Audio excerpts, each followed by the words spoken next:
Bienvenidos a Filosofía en tiempos de no filosofía, un espacio de reflexión profunda sobre el pensamiento filosófico. En la actualidad, un programa dirigido por Filosofía Tierra.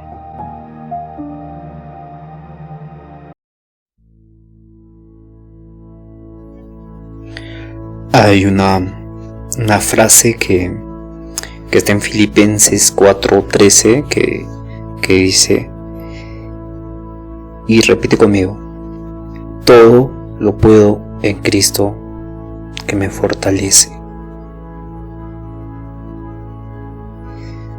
Y desde ahora empezaremos así el programa. Y estamos en la segunda parte de la crítica de la razón pura, pero este libro se divide, ¿no? Se divide en muchas secciones. Por ejemplo, ya hablamos de la estética trascendental dentro de la doctrina trascendental de los elementos. Ahora nos toca hablar de la lógica trascendental. La estética trascendental es nosotros cómo percibimos espacio y tiempo dentro de nosotros mismos. O sea, cuando un filósofo quiere hablar de cómo se concibe o de cómo puede ver la realidad o de cómo puede ver el mundo, no habla en términos de percepción, porque eso ya es parte de una ciencia que es neurociencias, pero estamos hablando en el tiempo de Kant. En el tiempo de Kant, evidentemente, hablar de percepción, hablar del proceso interno que tenemos nosotros para percibir las cosas, la realidad, era metafísico,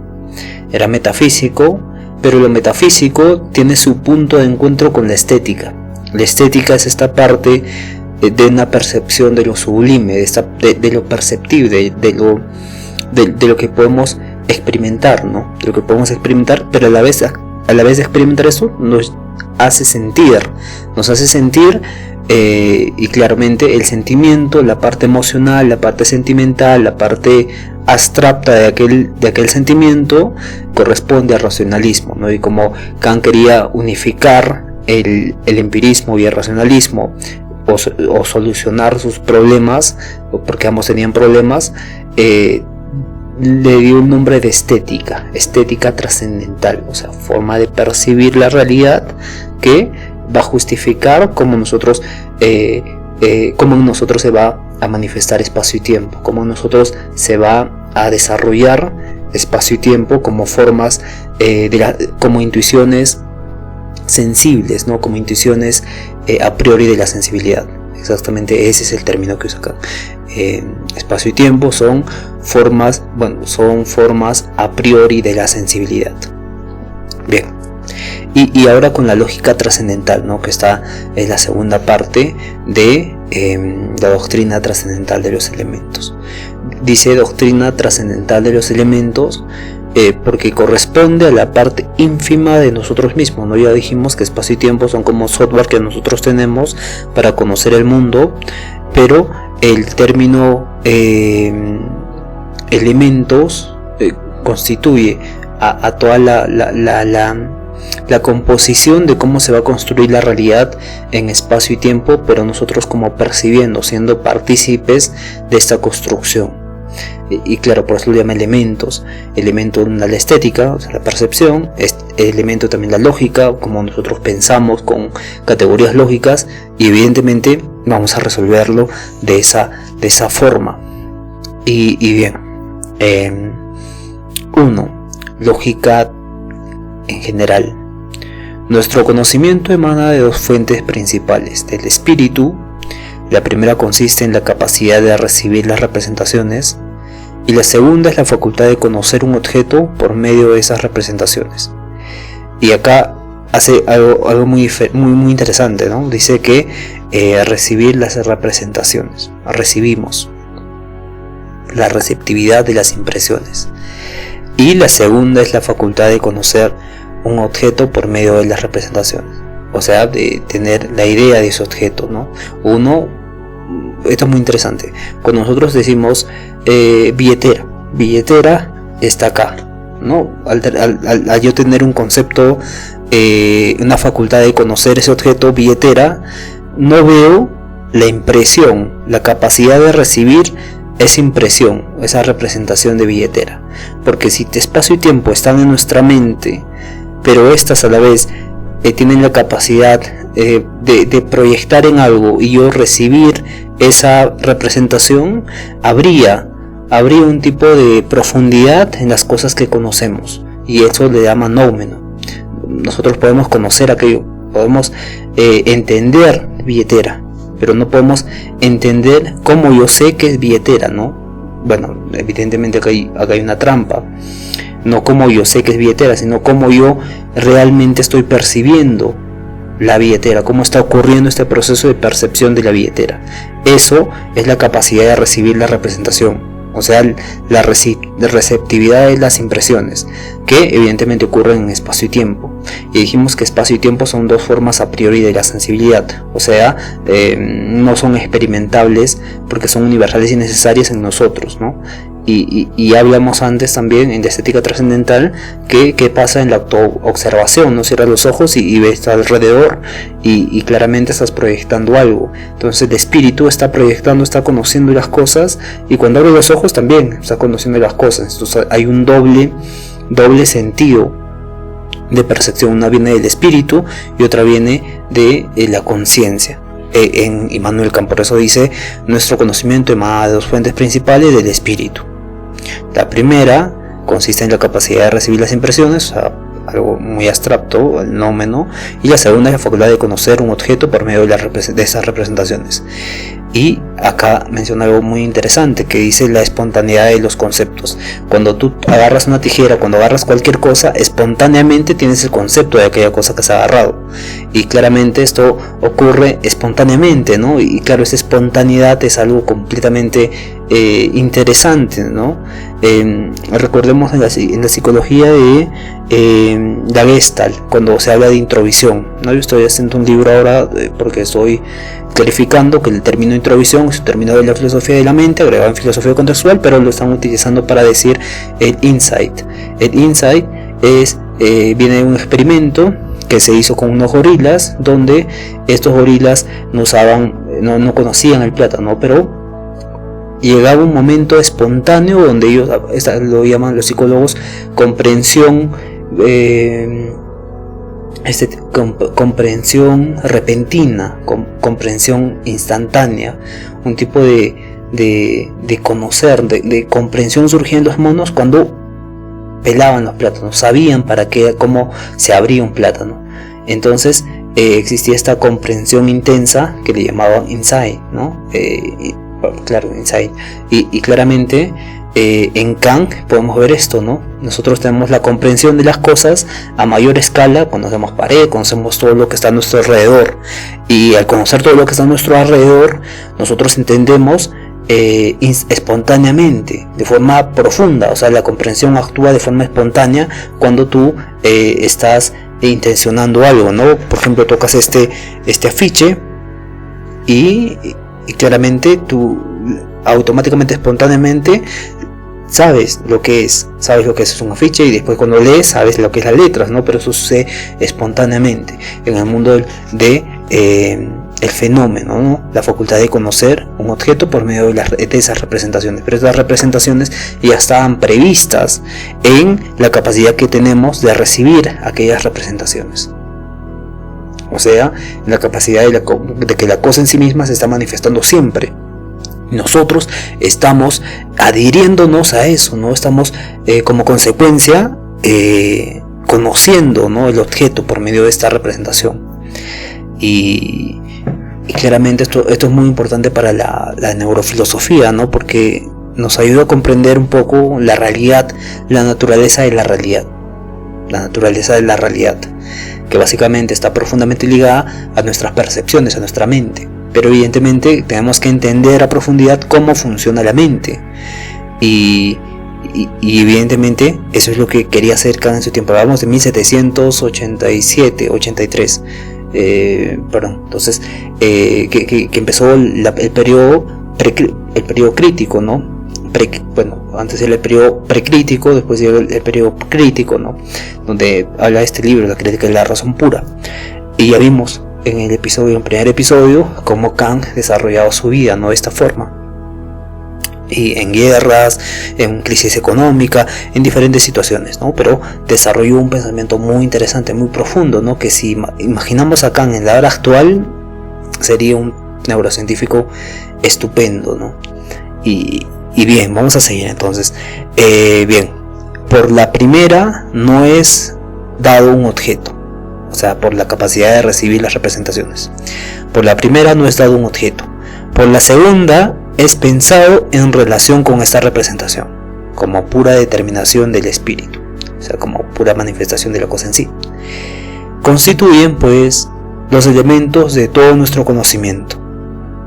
Ojo, constituyen todo nuestro conocimiento, los elementos de todo nuestro conocimiento. La intuición y los conceptos. Intuición, espacio y tiempo, conceptos, todo lo que podemos aprender por medio de espacio y tiempo. Todo lo que ocurre en nuestra lógica, porque trata de explicar la lógica acá. De tal modo que no existe conocimiento por conceptos. Ojo, no existe conocimientos por conceptos sin la correspondiente intuición o por intuiciones sin conceptos. Ojo, muy interesante. Ambos son puros o empíricos. Empíricos si en ellos se contiene una sensación que supone la presencia real del objeto. Puros si en representación no se mezcla sensación alguna. Las matemáticas, por ejemplo. Entonces pueden llamarse a la sensación la materia del conocimiento sensible. Ojo, esto es clave. La sensación es la materia del conocimiento sensible. Vemos lo fino que es el pensamiento de Kant, ¿no? Vemos esta parte profunda de cómo concibe la materia Kant. Y ya, miren. Y la intuición pura, por tanto, contiene únicamente la forma por la que es percibida alguna cosa. Repito, la intuición pura, por tanto, contiene únicamente la forma por la que es percibida alguna cosa. La forma. La forma siempre es abstracta. La forma del pensamiento, por ejemplo, se refiere, bueno, en este caso no hace esta referencia, ¿no? Pero haciendo la referencia de la forma del pensamiento, los pensamientos tienen esta capacidad de mostrarse como objetos que perturban la conciencia, ¿no? Como, por así decirlo, como sombras que aparecen, pero esas sombras tienen conceptos, tienen imágenes, muchas veces tienen este rasgo de materialidad en nosotros, ¿no?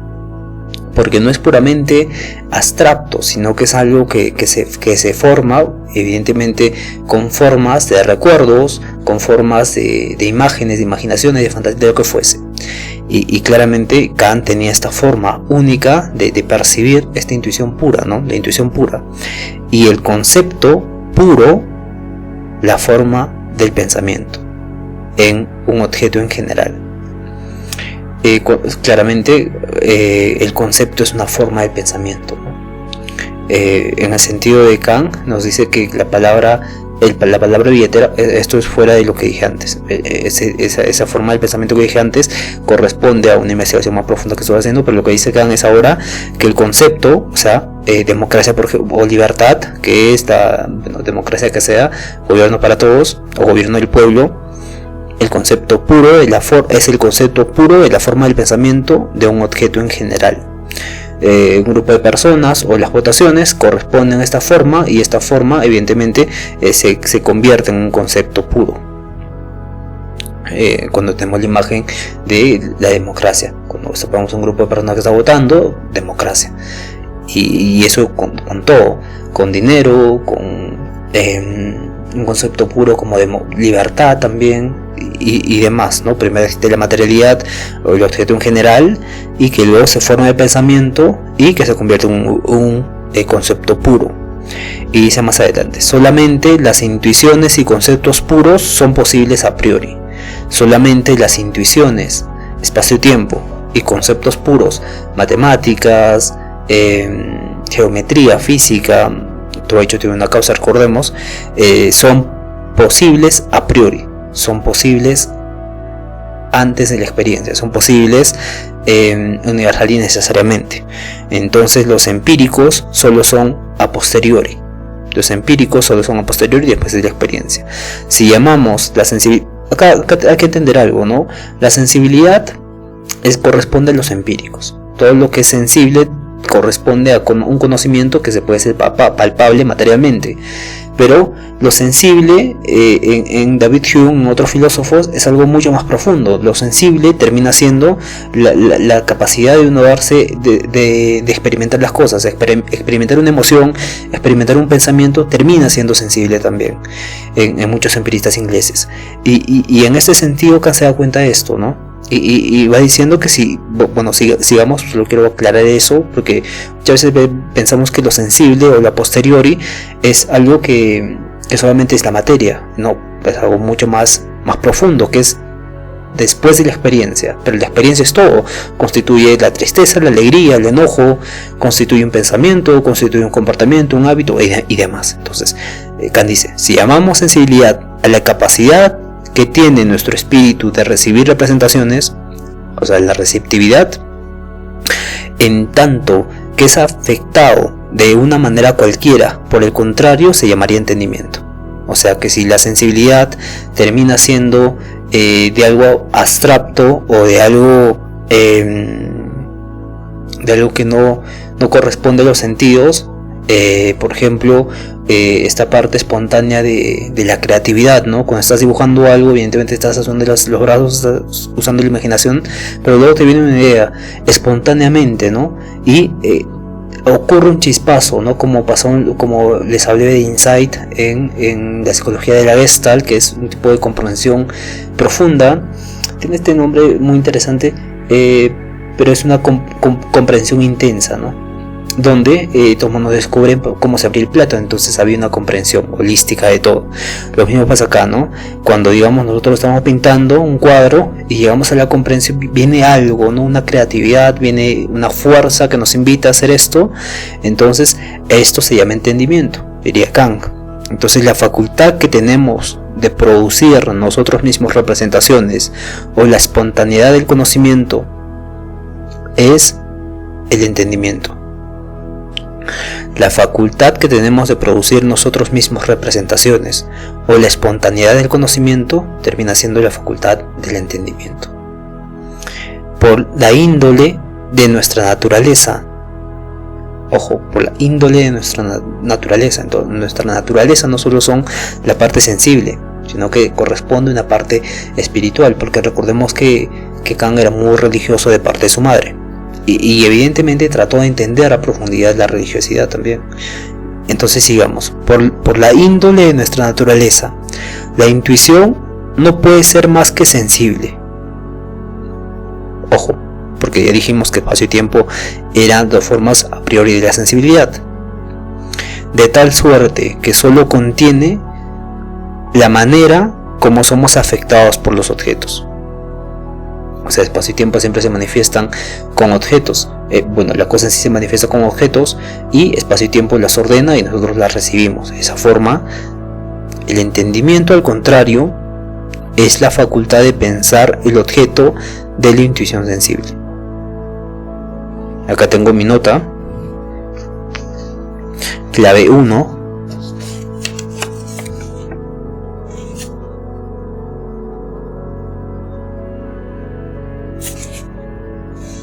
El entendimiento, al contrario, es la facultad de pensar el objeto de la intuición sensible. O sea, la pregunta es, ¿cómo piensas el objeto de la intuición sensible? ¿Cómo se piensa el objeto de la intuición sensible? Intuición sensible. Nos dan los objetos, pero solo como una manera de ser afectados a nosotros mismos. Nos da una apariencia, un fenómeno, bajo las formas de espacio y tiempo como condiciones a priori. Y entendimiento. El entendimiento aplica las categorías, que son conceptos puros dados por los sentidos, y esto se hace mediante los juicios. Solo así se constituye un objeto de conocimiento. Claramente, nosotros cuando decimos que el entendimiento, al contrario, es la facultad de pensar el objeto de una intuición sensible, nos referimos a los juicios que emitimos de aquel objeto. Cuando tenemos la capacidad de decir esta hoja es blanca, existe ahí un tipo de facultad de pensar los objetos de la intuición sensible. Cuando más tarde voy a hablar de las categorías, ¿no? Pero hay que tener claro esto, ¿no? Porque nos está llevando paso a paso acá en lo que quiere decir, pero si no entendemos esto, nos vamos a perder un poco. Ninguna de estas propiedades es preferible a la otra. Ninguna se prefiere más, ¿no? Sin sensibilidad no nos seríamos dados los objetos, no nos serían dados los objetos. Sin el entendimiento, ninguno sería pensado. Y hablamos que el sujeto que queda parcializado, ¿no? Queda como sujeto de espacio y tiempo, sujeto de sensibilidad y sujeto de las categorías, o sujeto de su juicio. Pero no un juicio de yo pienso esto, sino un juicio de cómo está entendiendo el mundo, un juicio de cómo está experimentando el mundo. Eso es clave. Luego dice: pensamientos sin contenido son vacíos, intuiciones sin conceptos son ciegas. Y básicamente esto es lo que repiten todos los profesores de Kant. O básicamente es una clave también esta, ¿no? Clave para entender la filosofía. Pensamientos sin contenido son vacíos, intuiciones sin conceptos son ciegas. Y claramente esto lo uso también para filosofía contextual, porque es muy profundo en la filosofía de Kant, en el constructivismo en general. Sigue: de aquí que sea tan importante y necesario sensibilizar los objetos, es decir, darles un objeto en la intuición, como hacerles inteligibles las intuiciones, o sea, someterles a conceptos. Y estas dos facultades o capacidades no pueden trocar sus funciones, o sea, no pueden alterar en esa función que ocurre de forma natural. El entendimiento no puede percibir si los sentidos no pueden pensar cosa alguna. Aquí hace un juego de términos, pero hace un juego de lógica también, ¿no? El entendimiento no puede percibir, claro, porque el sentido es el que percibe, y los sentidos no pueden pensar porque el entendimiento piensa. Entonces se relacionan mutuamente, hay una correspondencia para que ocurra todo lo que conocemos, para que ocurra el conocimiento. Solamente cuando se unen resulta el conocimiento. O sea que el conocimiento solo es posible por medio de estas dos fuentes: sensibilidad y entendimiento, sentidos y entendimiento.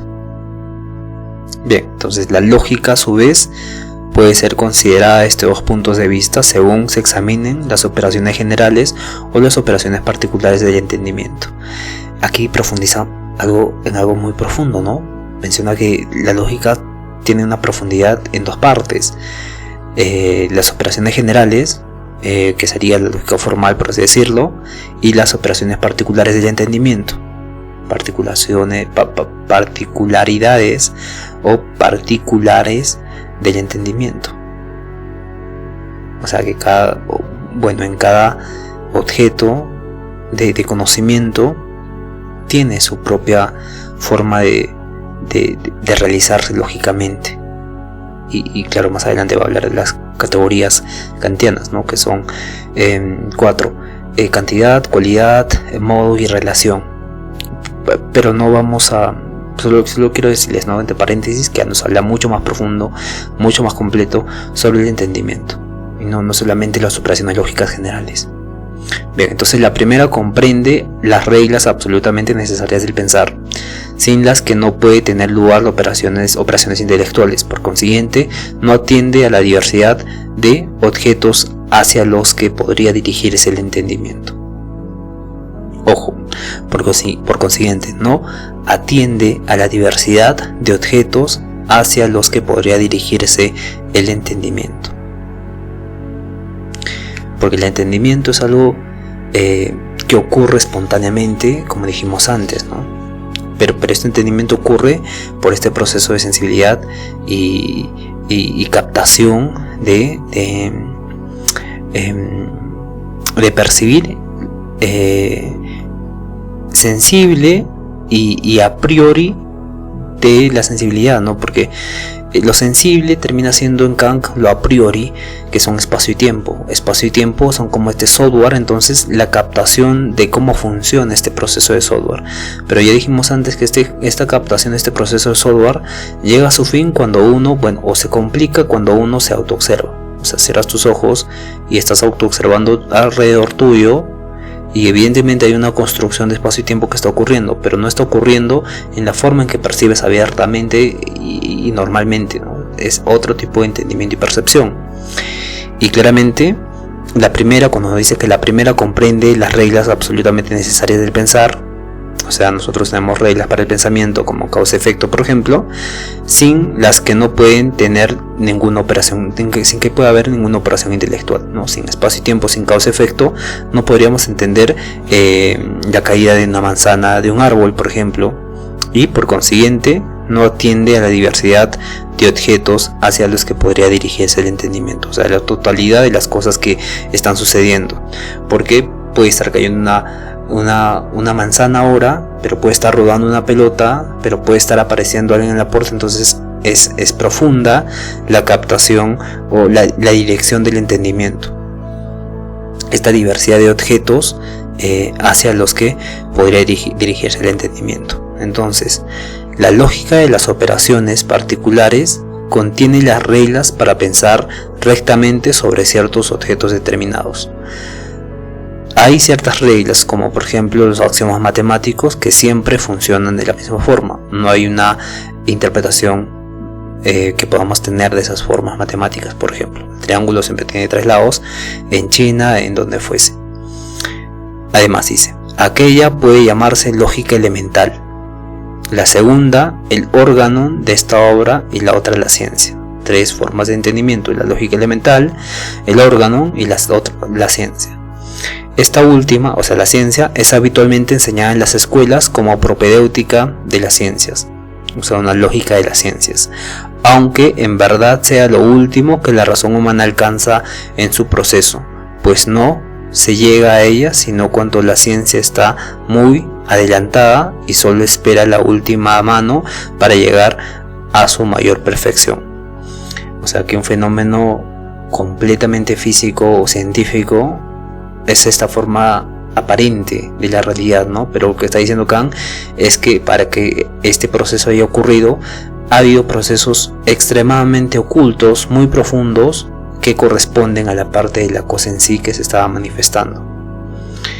Y claro, Kant hace este trabajo profundamente profundo para explicarnos esto más adelante, pero ya vamos entendiendo el pensamiento de Kant, ¿no? Entonces es preciso, en efecto, conocer los objetos en un grado bastante elevado. Por eso les dije, se trata de explicar el nómeno, algo mucho más elevado que incluso la ciencia, ¿no? Que para nosotros es exacta, pero Kant está diciendo que existe algo mucho más allá. Bien, entonces, para poder dar las reglas según las cuales puede formarse una ciencia.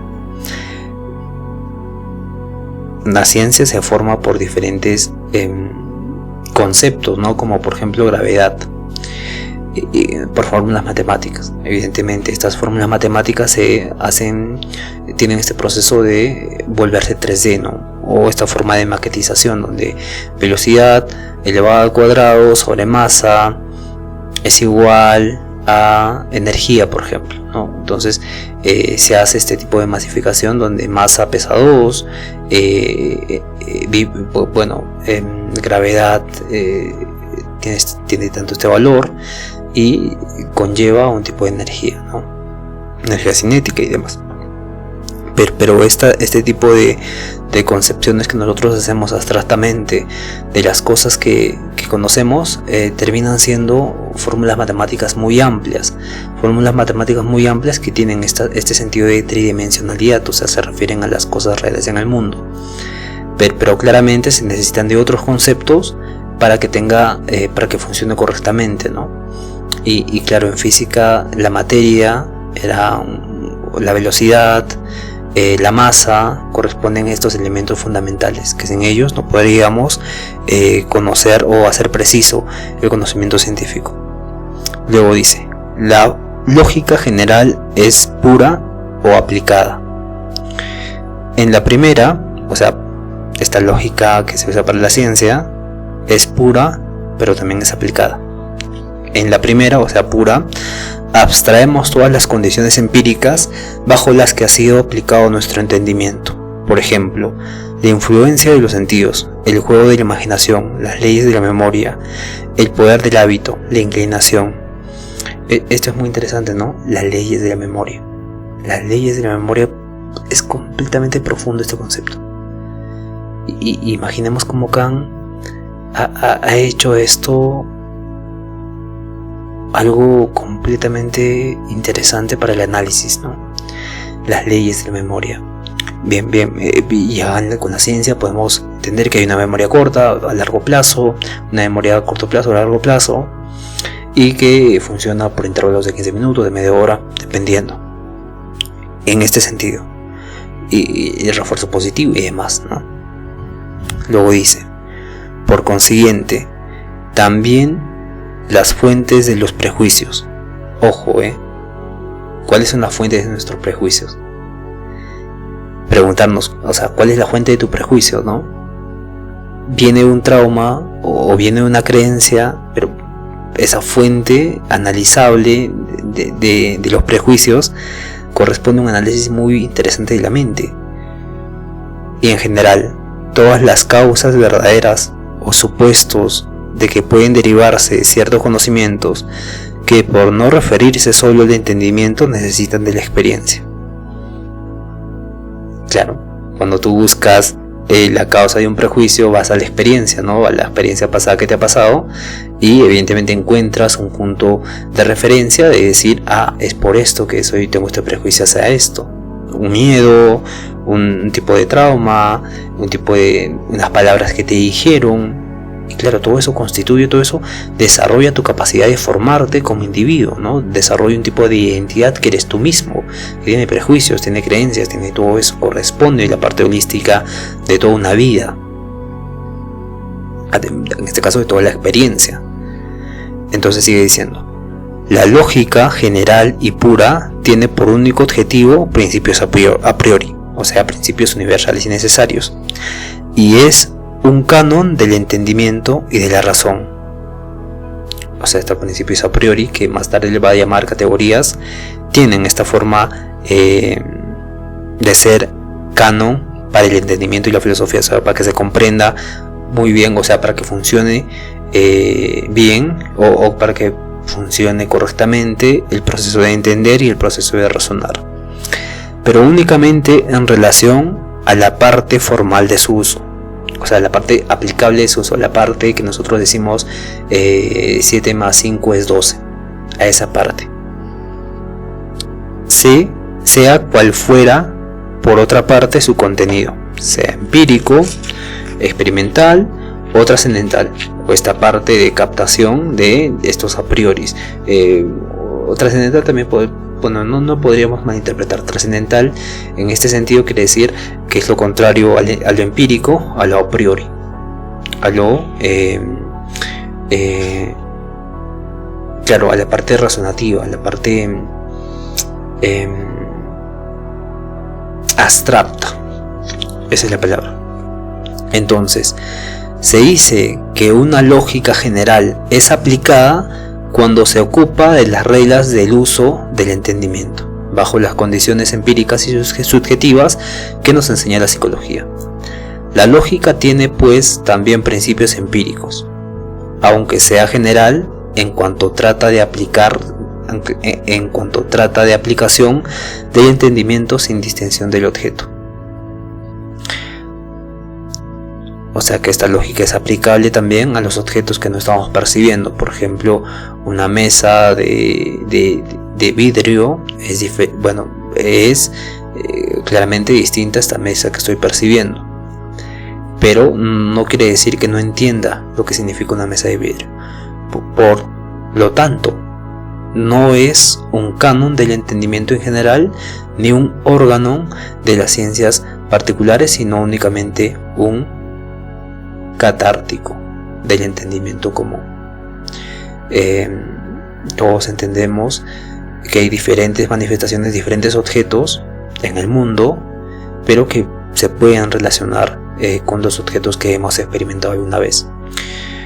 Nunca experimenté una mesa de diamante, pero no puedo quitarme de la idea que existe una mesa de diamante. Pero termina esto no siendo un canon del entendimiento o un órgano de las ciencias, sino que es simplemente este entendimiento común que yo tengo de que puede existir una mesa de diamante hecha de diamantes, ¿no? Y claramente esto nos dice dos cosas: que existen entendimientos, que existe una lógica común, una lógica que es del entendimiento común de todos, y una lógica que ocurre dentro de nosotros, que nos percibe, que nos permite percibir las cosas y conocerlas también, que sería en este caso el órgano y el entendimiento profundo. Claramente no es este canon del entendimiento que Kant estaba diciendo que en realidad eran 4, ¿no? Que vamos a ver, que eran 4, que es cualidad, cantidad, relación y modo. De esta forma nosotros tenemos lógica al relacionarnos con el mundo, pero es porque este mundo también tiene categorías similares o paralelas a esas categorías que yo tengo en mi cabeza, en mi mente, que todos tenemos, ¿no? Tenemos estas categorías del entendimiento, del juicio, y categorías de la realidad, por así mencionarlo, que siempre son aplicables. Por tanto, no es un canon del entendimiento en general aquella parte que constituye la teoría de la razón pura, de la otra que forma la lógica aplicada, por más que ésta sea también general. Solo la primera, o sea, la lógica de la crítica de la razón pura, es propiamente una ciencia, aunque corta y árida, como lo exige un tratado escolástico en la doctrina elemental del entendimiento. En esta parte, los lógicos deben tener siempre presente dos reglas. Muy importante. 1. Como la lógica general abstrae la materia del conocimiento intelectual y toda la diversidad de sus objetos, y solo se ocupa de la forma del pensamiento, un tipo de lógica abstracta. Y como lógica pura, o sea, no tiene ningún principio empírico y por consiguiente no toma nada, como frecuentemente se ha hecho creer de la psicología, que no tiene influencia alguna sobre el canon del entendimiento. Es una doctrina demostrada y todo debe ser en ella completamente cierto a priori, un entendimiento de cómo el espacio y el tiempo me están representando las cosas, o se están representando sensiblemente en mi persona para que yo las perciba, para que yo las represente. Cuando digo represente, hablamos de cómo nosotros proyectamos aquello que espacio y tiempo nos está brindando. Se está representando, ¿no? Este libro o cualquier materialidad se representa, y evidentemente nosotros percibimos por medio de los sentidos. Son como diría Kant, no son expuestos, son receptivos, son nosotros no percibimos, sino que somos receptores de aquello que espacio y tiempo nos está proporcionando, que son las formas, las cosas en sí mismas, ¿no? O en este sentido, la materialidad que estamos experimentando. En este caso no se refiere solo ontológicamente a la materialidad, sino se refiere a la cosa misma que estoy conociendo, ¿no? De forma epistemológica, la forma que yo estoy conociendo aquello que está en el mundo. Pero evidentemente tiene esa profundidad también ontológica. Seguimos entonces. Lo que llamo lógica aplicada, o sea, contra la significación común de esta palabra, que designa ciertos ejercicios y cuya regla es suministrada por la lógica pura, es la que representa el entendimiento y las reglas de su uso necesario considerado inconcreto, es decir, en cuanto que está sometido a las condiciones contingentes del sujeto, que podrán serle opuestas o favorables, pero que solamente están dadas empíricamente. Esta lógica trata de la atención de los obstáculos y efectos, del origen del error del estado de duda, del escrúpulo, de la persuasión. Tiene, como la lógica general y la pura, la misma relación que existe entre la moral pura, en cuanto solo contiene las leyes morales necesarias de una voluntad libre en general y ética, propiamente dicha, que examina estas leyes en relación a los obstáculos con que tropiezan los sentidos, los sentimientos, inclinaciones y pasiones que a mucho o poco están sujetos los hombres. Esta nunca sería una ciencia demostrada, porque del mismo modo que la lógica aplicada requiere de principios empíricos y psicológicos. Acá nos habla de estas contradicciones que ocurren en nosotros, ¿no? de esta parte de querer y no querer, de la duda. Por eso menciona de la duda, ¿no? Menciona que esta parte profunda no se puede estudiar lógicamente. Se puede estudiar lógicamente lo que corresponde a la parte del ontológico, o sea, de la cosa que existe, de la realidad fuera de nuestros sentimientos, de la realidad fuera de nuestras percepciones, que evidentemente son principios empíricos porque los experimentamos, pero a la vez son principios psicológicos también, pero estos corresponden a una lógica aplicada, ¿no? Y también hay que hacer esa separación de la lógica general y la lógica pura. La lógica general abstrae la materia del conocimiento intelectual y toda la diversidad de sus objetos, y solo se ocupa de la forma del pensamiento. Y la lógica pura, que no tiene ningún principio empírico y por consiguiente no toma nada. Evidentemente, cuando dice que la lógica pura no tiene principio empírico, menciona que no se puede experimentar esta lógica pura. Pero al haber un tipo de lógica aplicada que ocurre en la duda, en los sentimientos, en lo sentimental y en esta contradicción que ocurre, se manifiesta, pero esta lógica pura es una doctrina demostrada, ¿no? Por la parte de la parte empírica psicológica que tenemos. O sea, nos habla de este juicio sintético a priori que existen en estas implicaciones lógicas puras. En el caso de la duda, de los tropiezos, de los sentimientos, inclinaciones, pasiones y demás, a toda esta parte que entra en contradicción, a toda esta parte que entra en este tipo de el término correcto es contingente.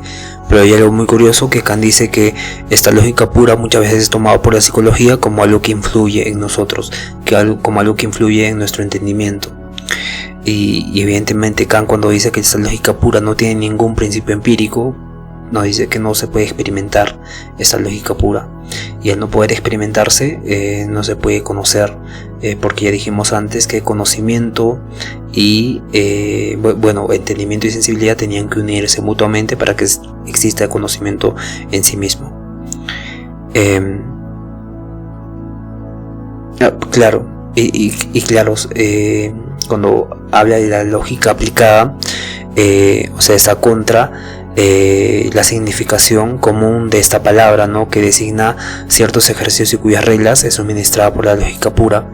Evidentemente, esta parte contradictoria que ocurre en nosotros, esta lógica, es denominada por Kant lógica aplicada, pero no lógica pura. O sea, lo que los psicólogos terminan diciendo que es, bueno, ellos también dicen que es una lógica aplicada, ¿no? Pero Kant hace esta distinción en estos tipos de lógica. Ahora va a hablar de la lógica trascendental, o sea, de esta lógica pura, o los límites de la lógica general, para entrar a los límites o para el conocimiento de esta lógica pura. Claro, pero hay que tener en cuenta también, cuando habla de lógica pura, que habla de la forma de pensar que nosotros tenemos. Trata de investigar, porque esa lógica pura no se puede experimentar y por lo tanto no puede generar conocimiento, pero sí puede darnos la forma del pensamiento mismo. Y claramente esto es lo que busca Kant en esta lógica trascendental, o lo que va a empezar a hablar de esta lógica trascendental, pero ya tenemos el punto referente a toda la parte lógica que se ha tratado en Kant. Bien, vamos a continuar con la lógica trascendental el día de mañana. Nos quedamos, la lógica trascendental, la parte 2. Bien, entonces nos vemos el día de mañana. Cuídense todos, un fuerte abrazo, conózcanse a sí mismos, bendiciones a todos, y por favor, sean felices. Un Nos vemos el día de mañana. Cuídense todos.